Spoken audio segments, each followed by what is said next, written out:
Alright, today in the 50-pound brain, we're going to install Higgins transmission. So let's get going.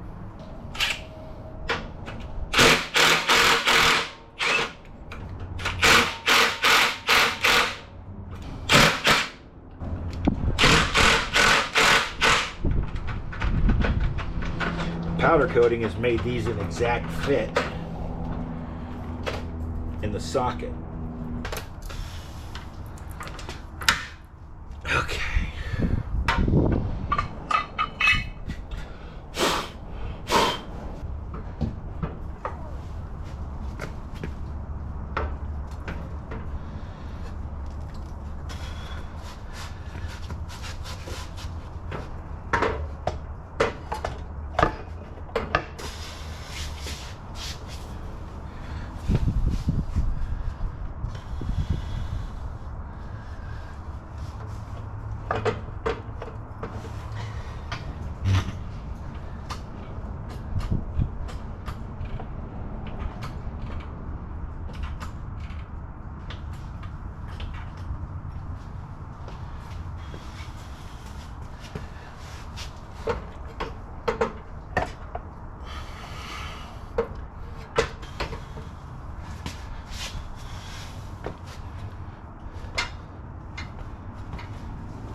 There we have it.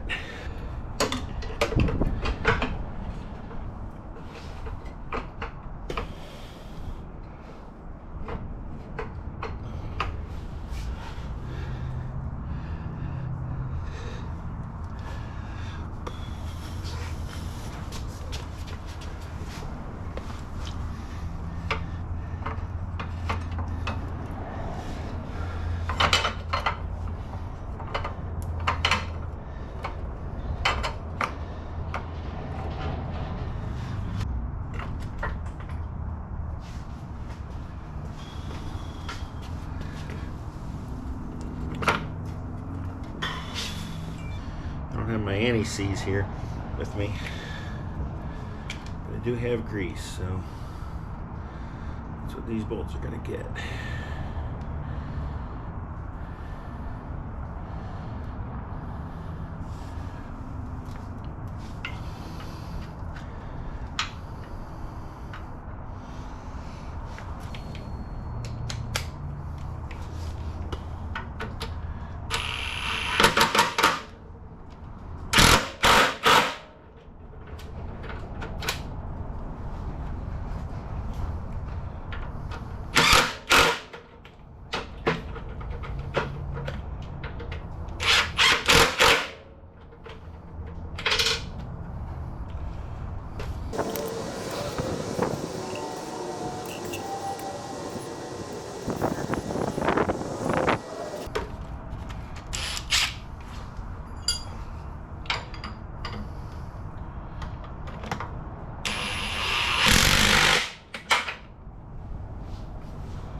Doke.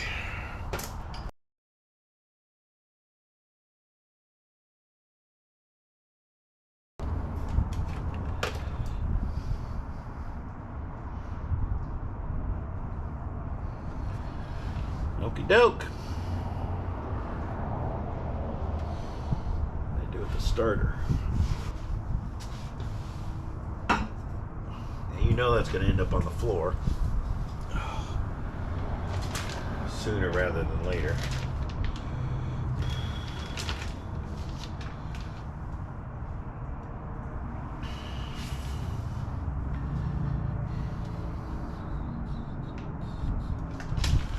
That needs to go to the carbs.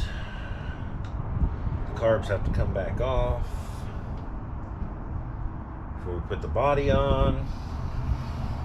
Alright, so as I was editing this video of yesterday's work, today's Sunday. Yesterday is when I put the transmission in, and I realized it just drops off. And so I wanted to give you guys a little closure, and because I chopped down, I don't know, 45 minutes, hour worth of work into a 4-minute video, because most of it was me getting up, getting back down on my knees to finish bolting this thing in, and it's just a lot of grunting and groaning and like people breaking twigs in the background. It just sounded horrible. It was just horrible. It was just sad. It was sad. Old age sucks. So I cut all that out, and so let me show you what we did. So the transmission is now in, and clutch is give or take hooked up, mounts in and tight. Got to put the shifter on still. I think I'm pretty ready to put the body on.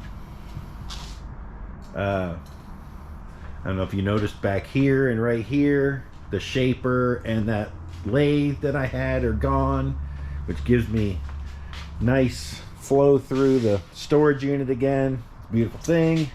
I sold those yesterday. Now, one of the other discoveries I made is that this oil-filled shock absorber is leaking and running down the arm here. So I got to figure out what to do about that, because I have not seen a rebuild kit for those. And I really don't want to buy a new one, but you do what you got to do, I guess. So we'll see what I come up with. I have another shock. I can experiment and maybe make parts for the housing, or maybe I can find a new seal, or I can just put that other one on. I got to see how well it seals up. So, but we are looking good. I need to start this thing and see how she runs. Haven't really done anything with the carbs. They're gonna have to come back off anyway before the body's installed, because they are in the way because of the shape of the body. It gets narrow. It goes to like right here, and so the body, putting the body on the chassis will not clear the carburetors, so those are going to have to come off. Got a lot done yesterday, and we're making progress again now that it's warming up. It's a balmy 50 degrees out. And it looks like snow. They're calling for winter storm warning. So I don't know when we'll get to work on this again. But yeah, it's coming along nicely. All right, thanks for watching.